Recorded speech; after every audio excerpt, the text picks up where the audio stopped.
Hi, welcome to this very special lecture on the mind-body integration and demystifying the mystical. Now, the last two lectures of what we've studied, one lecture was on the meaning and the understanding of healing, and the second one was to do with the inner aspects of prayer, the deeper understanding of prayer. So this lecture sort of brings both of those together, if you like, to give you a deeper understanding of our life with the mind and the body connection and demystifying the mystical, which is beyond the mind and beyond the body. So first of all, let's take the body. If we look at the body and we understand it under science, then the body then is composed of cell masses logically organized in various tissues. So for instance, the 4 human tissues, for instance, are organized into organs which operate independently and operate and do basically what they need to be done within the system of the body.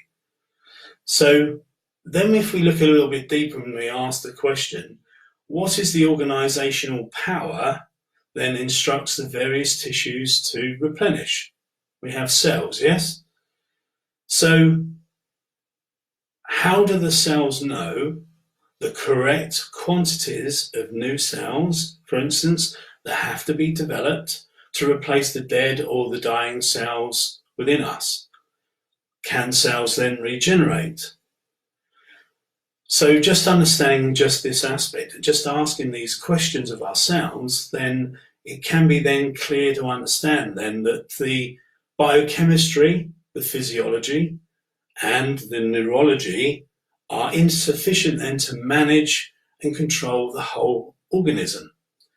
So there must be, if you think about it logically defines, then there must be much more, or there must be a template that governs all of this. So the aspects then of the body, then we then turn to medical science. So if we look at medical science and then we turn to pain, because pain is a perpetual puzzle all the time. Things are happening all the time with this. So if we take the model, a model which was developed in the 17th century. Now this was developed by a man called Descartes, which was known then as the Cartesian model. Now this even today is prevalent in medical science and used as it is today. Now the Cartesian model basically discusses around if there's then tissue damage, then there's pain. So it represents that model. But what the model doesn't cover then is the fact of someone, say, having tissue damage and no pain. On the other side, no pain, but there is tissue damage. So one way or the other, tissue damage, no pain, pain, but no tissue damage. Now, to give you a good example of this would be then to do with, say, with back pain. So say if someone's got chronic back pain, they go for an MRI scan and they find that there is no tissue damage, but then the person still has unexplained extreme pain in their back. So that's one side of it. Then you can look at then, say somebody has fibromyalgia, or they have body pain, pain in the body. Again, they have x-rays, MRI scans, loads of tests, but there is no tissue damage. But unfortunately, the person still has pain. So the bridge can't be gapped, it can't be taken because the person then is still having pain, but the medical results show actually nothing wrong on those tissue damage. So this 17th century model is still used even today in medical science. Now the other way is then, and somebody has an MRI scan again, but again there is extensive tissue damage, say with cancer and tumours, but there is no pain. The person doesn't actually show any symptoms or signs of pain. So this is something with the body. This is how we use and look at science at this moment. Now in 1965, what was discovered or what was created was called the gate control theory. Now, this was then used, if you like, was a turning point in looking at the aspects of pain in the physical body. So the theory around this then suggests that sensory signals of pain, thoughts and feelings of pain, then interact and determine then the quality or the intensity of perceived pains in the body. So certain thoughts then and feelings can reduce access to pain gateways in the brain, also then whilst others can widen these gateways. So there's a lot of things within us and around us that can't be seen, and as with medical science we're still trying to bridge a lot of gaps. We know that even today with what we're going through, no one saw this virus as it was. Viruses and bacterial things in the air and which are airborne, we can't see with our eyes. Even certain things can't be still detected, but they affect us in all areas of our lives. So to give you an understanding around this, in 1846, a particular doctor who pioneered antiseptic procedures, and what he did, he found that there was a lot of deaths or mortality rates were high where ladies were giving birth, and they had to then intervene with medical surgery, and a lot of mortality rates were very high. But he found just by washing his hands and using antiseptic, then the death rates then started to decline. Now, at that time, in 1846, this was perceived that he was attacking the other medical profession, and the actual doctor actually lost his job because of this.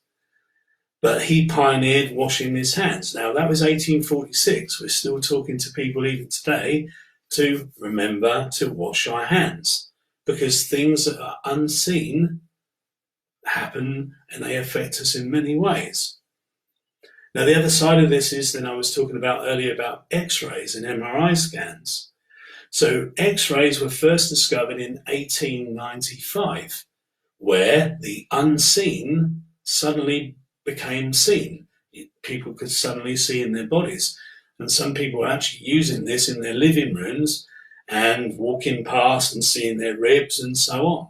And then they started to get ill because they didn't realize that the actual electromagnetic fields cause radiation through the body. So, and nowadays we use this in all medical science, but there's actually one hospital, for instance, where it's up on the wall in the X-ray department, and it actually states that X-rays are just a fad, and they have no place in modern medicine. Now, this was then the Royal Institute of Medicine actually made that comment at that time. So belief process, new pioneering techniques, all sorts of things, until we can medically and scientifically get to grips at it and the ease at it, a lot of the time we dismiss it. But there is so much more unseen. Now we have MRI scanning technology, which is incredible. We have ultrasound. We have many things to look in which we normally can't see with our eyes. But all of these can see in part, but not the whole. Okay, X-rays, MRIs, they can all see in part, but not all of this. There's so much more, as we know logically, that there's so much more for us all to discover as such. Now, then if we take then crossing over from the body and pain and talking about the gateways of pain and the mind, then we talk about more than about the aspects of the mind. So much research is being developed and still is being developed around all this, around the mind and the body connection. But although they work independently, they actually work harmoniously together as well. They are integrated and work together. But again, the medical field are looking one way, psychology is looking the other. To bring those together still takes a lot of work. Now, there was a particular urologist that studied and looked at this aspect and looked at the aspects of the mind and the thoughts and feelings that we have. And he was open to many different modalities. He looked at EFT, NLP, EMDR. He looked at many, many things. And what he noticed was by diverting the mind's attention away from the discomfort or the pain of the condition that the person had, then they discovered then that the pain reduced and even the healing process of the body also increased. So thoughts and feelings then, of what we have, you can only think of one thought at any one time. I mean, we have thousands and thousands of thoughts a day. Some of them we're aware of, some of them we're not aware of what the mind creates. So if you then focus on a given thought away from pain, the urologist noticed that then the pain would substantially reduce and the healing of the cells in the body would increase. As soon as the person then focused back on the thought that was happening at that time, then the pain intensified and became more and more acute, and the healing process of the body then reduced. Now, one thing that he noticed over time was really looking at some things that were really helping, and it was a healing modality called Pranic Healing. So he looked into this in much more depth and noticed that a lot of his patients were not only being relieved of pain, but also being treated and actually relieved of their symptoms of their actual condition. So what he did, he studied all of this in depth and then found that by applying these techniques in his clinics, in the hospitals that he was in, the results became quite amazing and quite incredible of what happened. So he validated it and explained all of this even to many medical doctors in his field, and lots of them started to utilize these techniques alongside the orthodox medicine, and the results again were outstanding. So then we're talking about then the mind and the body connection, the power of thought. So the mind really is as clever as you are. Okay, the body then only responds to your mind. So what do we mean by that? If we take a person, say, with phantom limb pain, and they've had a limb actually removed. Now, the brain logically then understands then that the physical tissues of the limb are no longer there. Yet, in some cases, although with some people it eases over time, with many people it doesn't ease, or if anything, pain and discomfort then intensifies. It doesn't go away. Now, they call it phantom limb pain, but the physical limb isn't there, but why then still do they have pain? Some people, when you say they've had a leg or a foot removed, and they can still feel their toes. They can still move their leg, although the leg is no longer there physically. Now, so in cases, say, where patients are paralyzed as well, they have no feeling down through their body, but they still experience intense pain through the body as well. So one could ask then, where is the mind? We all talk about the mind, but actually, where is it? This is a question to ask. Now, is there then indeed a governing system, if you like, which houses all these thoughts and impacts both the body and indeed the mind? I will explain all of this to you very shortly. So, if you think about this, thoughts and emotions, they're not like speech bubbles above our head with writing inside. Science knows by scanning a person's brain that there are electrical impulses fired off from the synapses of our brain, affecting then our nervous system with electrical charges. So this then impacting then the entire energetic system of our body in various ways. But how does this happen? Now, this then refers to a very special man many years ago, a scientist, which was Einstein, a mathematician. His favorite, his most greatest equation, energy, or E equals mc squared. Now, one of the things that he said was that all matter has an inherent amount of energy. And so mass can be converted under the right conditions into pure energy. And energy can be used to create huge things that were once never there or did not exist previously. Now, the difference then comes with energy, because energy cannot be created or destroyed. It's always there. Now, I said all this in the healing lecture, but we're going to go a little bit further with this. So it cannot be destroyed. It cannot be then created. It's already there. All it can be is converted, transferred, or transformed. So then if we ask the question, electrical pulses in the synapses of the brain, energy doesn't then dissipate, or it does not then cannot be destroyed. So if the electrical pulses then go through the brain, where do they go afterwards? Are they still there?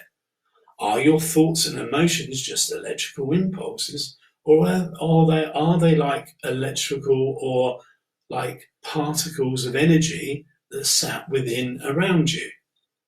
So if we then ask the question of phantom limb pain with the actual person, what's happened is the cells or the limb has been removed, but the energy or the energetic pattern of the limb is still there.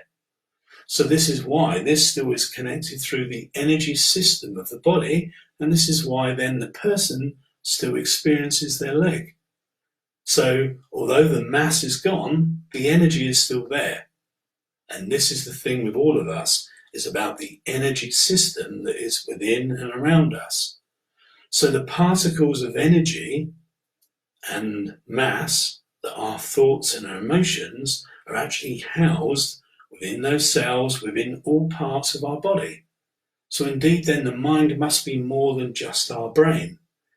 If we experience a little bit of psychological aspects with thoughts and emotions, say stress, anxiety, if we get anxious, where do we feel it? We feel it here in this area. This affects even our bowels, for instance. So if we get very nervous and very anxious, then we find that our bowels will actually fluctuate. So there's all these meanings and so on within the system of our energetic system, housed within the physical body and indeed in the mind. So then if we look across then to psychology with the mind more, let's go into the mind a little bit more now. So psychology, or the word psycho, came from the Greek word, which meant, or said was the meaning of, which was the meaning of the study of the soul. So later, as psychology in modern day psychology, it's known as study of the mind. Now, if I ask the question at this point, which one was correct? Is it the study with the Greek, study of the soul, or study of the mind? So we're going to cross that in a short while when we look at this. Now, psychology, there's been many models that have been developed, and one of them was Maslow's hierarchies of needs, the 6 human needs.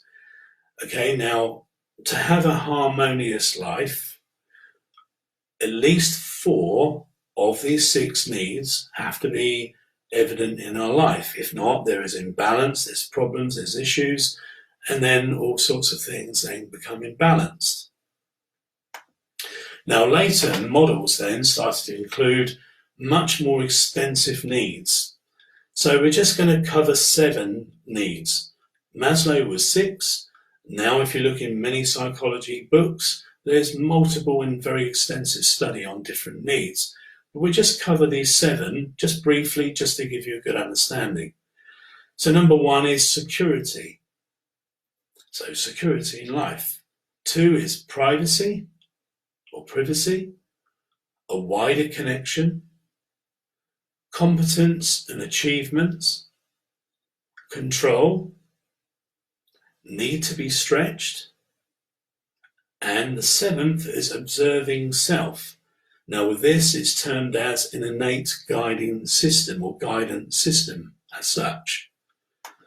Now if our needs then are not being met or met in our life, then in some way an issue or even a condition may arrive. And this has been studied again through a lot of psychological effects. In other words, we have a thought and we have a feeling. Now, these are separate, but we barely think without feeling or feel without thinking. The first initial thing is the seed of thought. That is then encompassed by the feeling. If it's positively charged through the thought, then our feelings will be positively encompassing that thought. If the seed of thought is negative, then negative charges of negative emotions then are charging it as such. So they grow accordingly. So if somebody, say, just to give you a good understanding, if somebody is very stressed, very nervous, they have a feeling down in the solar plexus area, which affects the system of the gastro system. Now, if the stress and anxiety isn't removed over a period of time, then a condition will arise, say like an ulcer. So psychology has started to look at this more in depth to understand that the mind then, creating the thoughts and the emotions, eventually will affect the physical body, and if it's left over a period of time, a condition then can and does arrive. Whereas medical science is still looking at if there's tissue damage, then there's pain. So there's still the disconnect as such. So let's just go through a few of these needs, if you like. So the first one, as we said, was security, privacy, and wider connection. So you can look in society, so security in life, privacy in society, we all need this sort of things. Also a wider connection as well. So like in the community, we need privacy, we need security in the community, but also a wider connection. A lot of people like to talk to others, integrate, and this at the moment is causing lots of problems with most people because a lot of people can't do this en masse. So it's helping. Now, the other thing is a lot of people also need or want to help other people. So there's a saying that if you help other people, if you're depressed, you help other people, you can cure depression. Now, why is that? We're back to the aspect of what we said earlier about the mind produce a thought. You can only think of one particular thought and feeling at any one time. So if you're thinking of others constantly and constantly, it takes the mind off yourself, and your mind doesn't keep producing the same pattern of thought and the accumulation of these feelings. So it brings you out of depression. So this is one of the reasons. And we're seeing lots of people helping each other at the moment, which is fantastic. And more people are coming together to help more and more. The more you help others, the more you think of others, the less you're thinking of yourself, less problems, less issues, less negativity. That's one thing. So wider connection. So competence and achievements. A place in society. Most people need status or a place in society. Now you find a lot of people when they retire, say like men, when they retire, a lot of men have the problem. When they retire, they've lost their status or their place in society. So they struggle a lot with negative thoughts and negative feelings. On the other side, say a pregnant lady, a lady has a career and then she decides to have a baby or a child, have a family. So the status or place in society then alters and adjusts, it changes. So although some of them are very comfortable with this, some ladies then struggle with the losing their place in society or just dealing with the child because it's a 24/7 job. So with this, it creates postnatal depression. Now, the medical science would look at this and say, well, there's a chemical imbalance in the brain. Well, the chemical imbalance is created by the mind. The mind then creates the thoughts and the emotions, the chemicals change within the body reacts, and then a physical creation comes around, or something happens from this. So all of these things are going on, but competence and achievements is another need. Then we talk about control. If I ask you a simple question, would you like control in your life? The answer for most people will be yes, I would like control. What's happening at the moment? We haven't got control. The governments and so on are locking us down. In the main, we don't have control of our lives. So it becomes frustrating. When we do, our thoughts are creating within us, what now? What's going to happen next? We're accumulating thoughts, negative feelings are encompassing them. So it brings us more stress, more anxieties, more fears. So there's a way to be able to gain back control even during this lockdown, and this is due to the aspects of meditation, which we'll cover again shortly. Now, the aspects of control is very evident with teens. So teens have this problem with parents. When it gets to the point with parents and teenagers, then there needs to be more flexibility, because obviously the parents have always had control of their children. Children become teenagers, they get their own minds, they get their own thoughts. At this time, there just needs to be more flexibility at this time. Also, then if somebody loses their job, we lose control, or we think we lose control. But there's always something more. There's always something that's going to happen from this. There's always answers to these questions. Now, the next one is the need to be stretched to something greater than oneself. This is one big thing that most of us need. If you look at a company needs targets, they need objectives, they need things to look at. Otherwise, we won't be driven in that way. Then if you look at your private life, every one of us needs targets and objectives. If you don't have targets, objectives, it creates chaos. So that's one aspect of this. Now, then we look a bit deeper, that we need something to gravitate to or look around us for answers in our lives. This is why at the moment, a lot of people are challenging their belief systems. A lot of, shall we say, people are challenging religions as well. There's a saying that spirituality unites, religion sometimes unfortunately divides. We've seen this through wars and history. But the lovely thing at this moment is, regardless of religions and cultures and countries, we're coming together as a unified aspect to beat this pandemic, the virus, which is a fantastic thing. If we could do this on multiple levels with everyone, then the world would surely be a better place. So we need to be stretched. Now, so instilling then that hope, there is always an answer to life. There is always an answer to those thoughts that are always being asked. All the questions. Do you remember when you were young, or if you've had children, when they get to a certain age, all the whys come out? In other words, why does this happen? Why do you do this? Why is this happening? Why?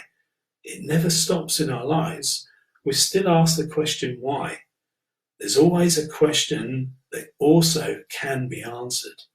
So this is one of the secrets of life, is answering the questions that our minds are constantly creating. This is why we generate and create so many things around the world. We're always digging and searching for the answers of life. Now, the last one on this is observing self. Now, observing self then goes more into mystical terms as psychology looks at it. So seen as the innate tool to self-heal, for instance. So we've seen with people around the world that heal themselves just with their mind. It happens. It's quite incredible. Some people can do it, some people can't do it. Depends on the thoughts and the emotions that lie within.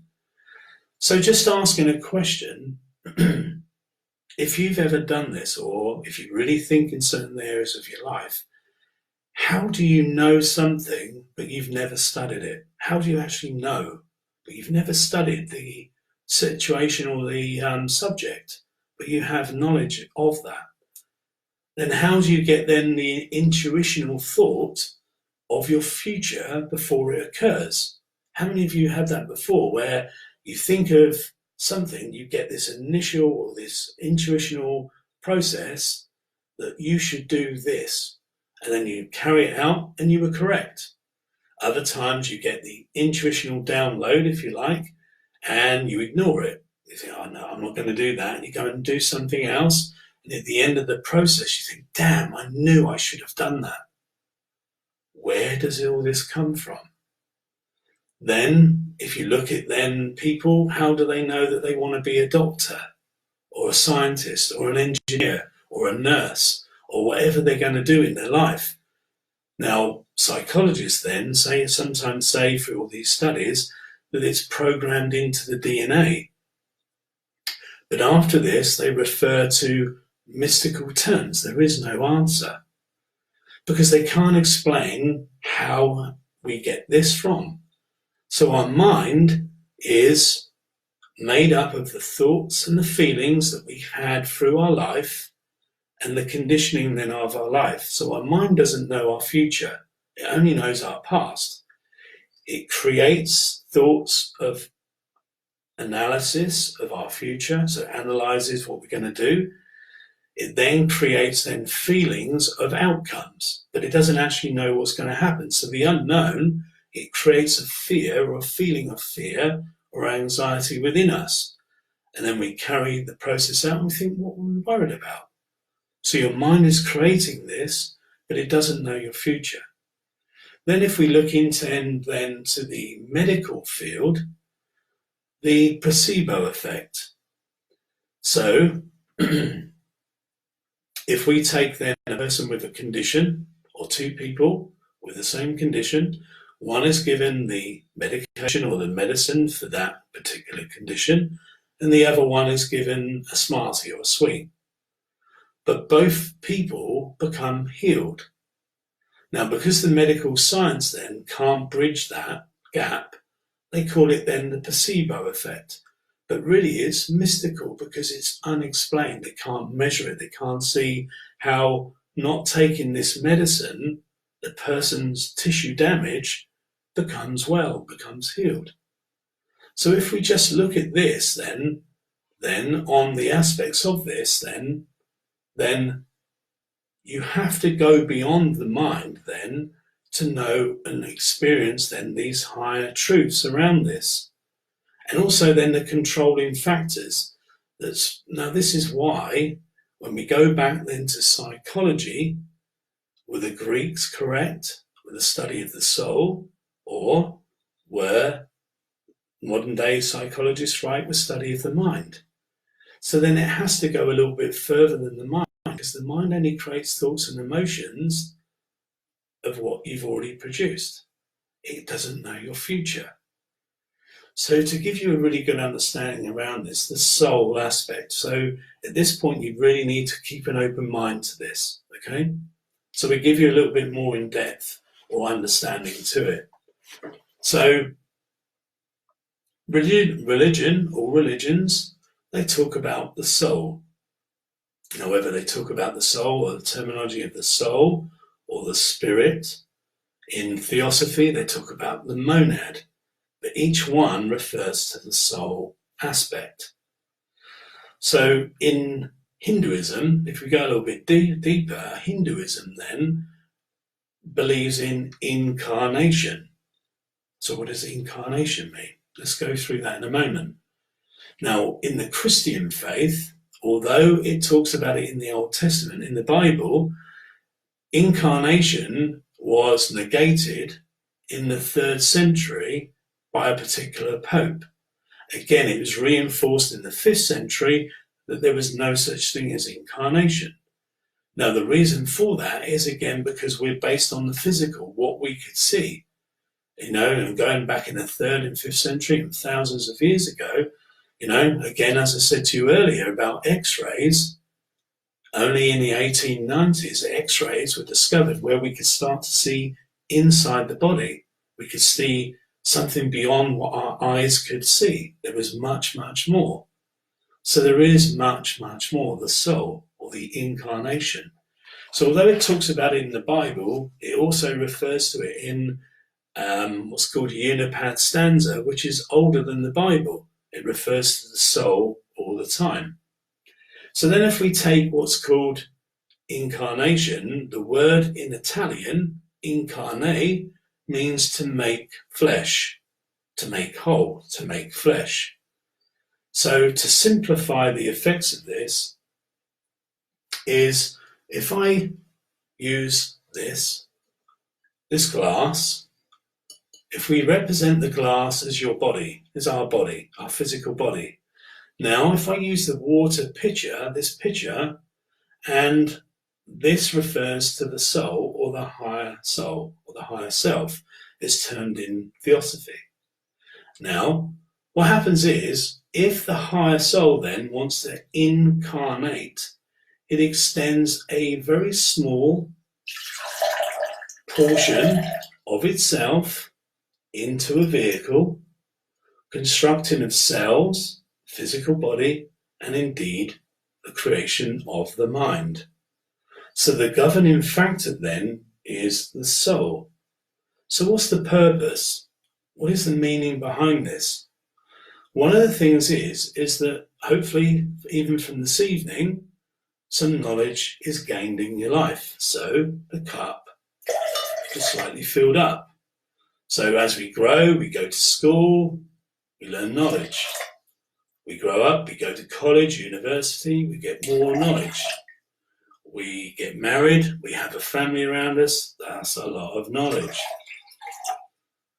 Then we experience work, we experience things and people around us. So all the time, if you like, the glass is being filled up with knowledge and growth, development, experiences. Whether they're good or bad, if we term it as experiences, that's what the soul's gaining. So what is the soul? If we go back to what I said about Einstein and the energy is always there. It cannot be destroyed. It cannot be created. It's always there. That's why in a lot of religions it's termed as eternal, because it's always there. So the soul is like pure energy. That energy then comes down through the body, through the cells and so on in the body, and then the body lives a life.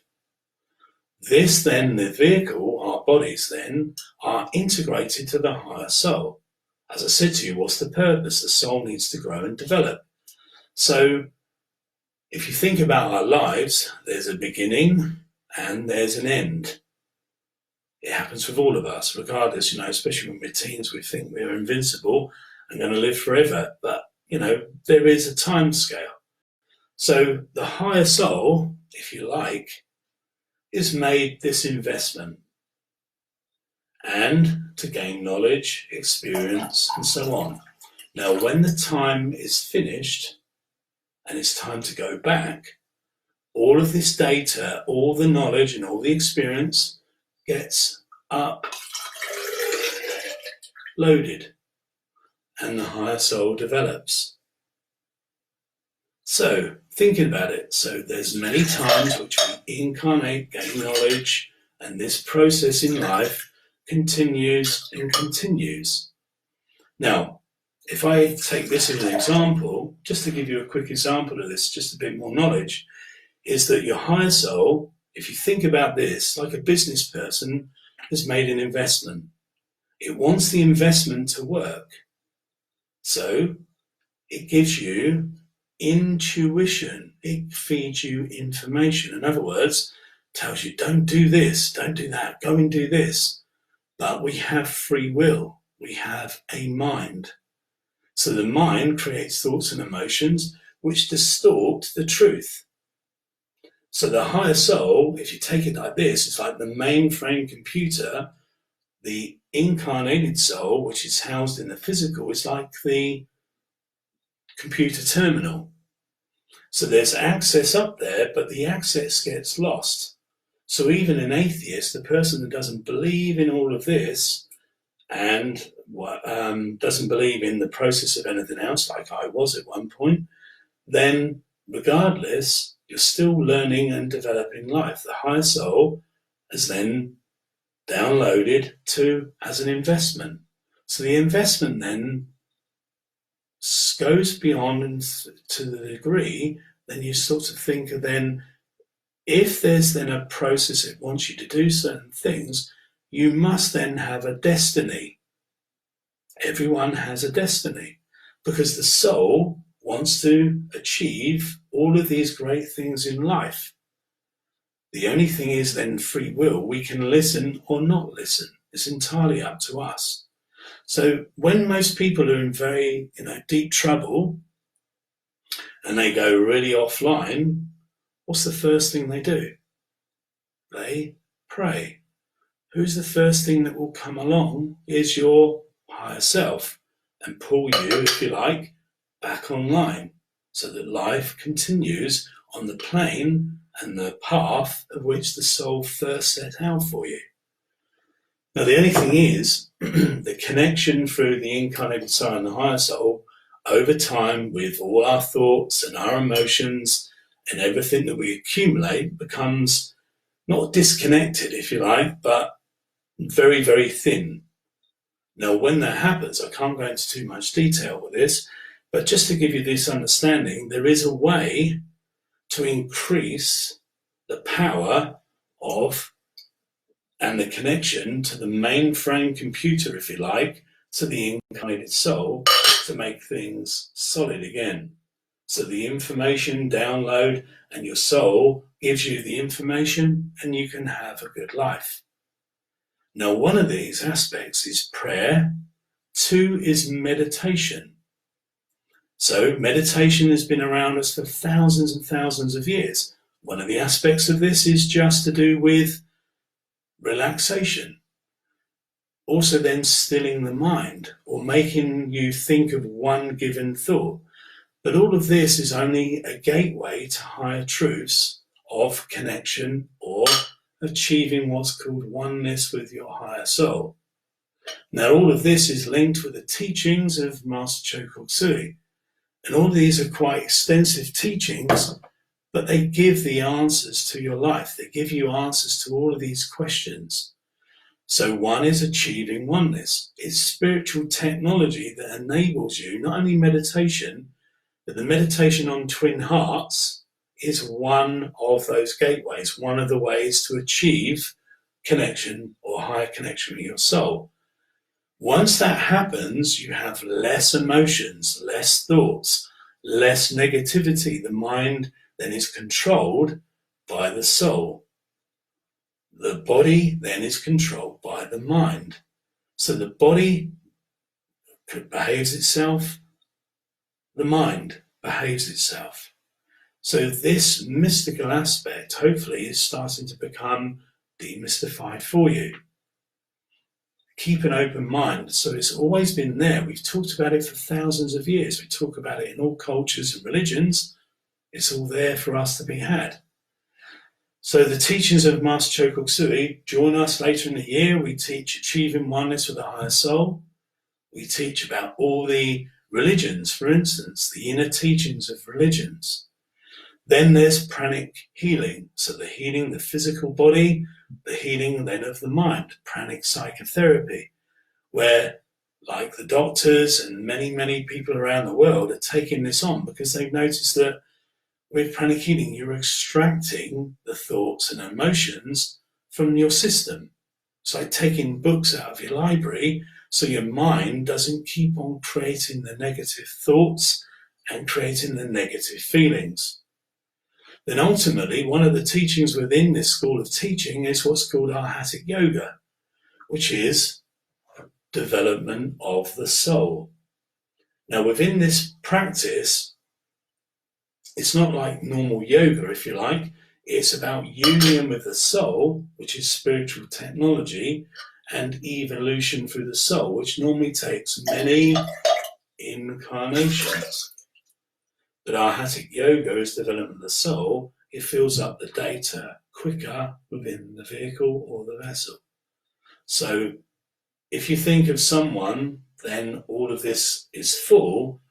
The soul becomes what's called enlightened. So this is where the great, great teachers come from old. So many teachers come of great souls. They have knowledge and multifaceted and multi-talented. But it's only through walking the path of life many, many times. Now, the great thing with the teachings of all of this is you don't have to blindly believe what I'm saying. I'm just giving you the intellectual understanding that there is more, the integrated factor that governs all this, but there is so much more. So I hope that this has given you a good insight to the mind and the body. The overall factor is your higher self or the higher soul that gives the energy, which is the integrating factor, into the system, which allows the system to operate, to work. If you have more of a connection to your higher soul, then you have greater intuition, greater understanding, less troubles, less stresses, less anxieties, less fears, because the mind will only create what the soul will carry forward for you. So everyone can have peace, happiness, and more longevity, and many more things. Now, I've discovered all of this in my life as I've grown to this. I was an atheist. I was a person that didn't believe in these things. And when I learned the teachings of Master Chogyam Tsui at the Institute, then it changed my life, because you get to validate the steps and all of these things in your life to improve and give you the answer to your life. So I hope this helped you in this lecture. Please share it amongst your family and your friends. Give everyone a good insight to what we've given tonight. And please join us and look at ukpranichealing.co.uk for more insights, more classes, and hopefully all this list very soon, where we start all our classes again, and we can give you these teachings to increase and improve your lives. I hope you've enjoyed it. Thank you very much for joining me. Thank you, and see you again sometime soon. Take care. All the very best. Bye-bye.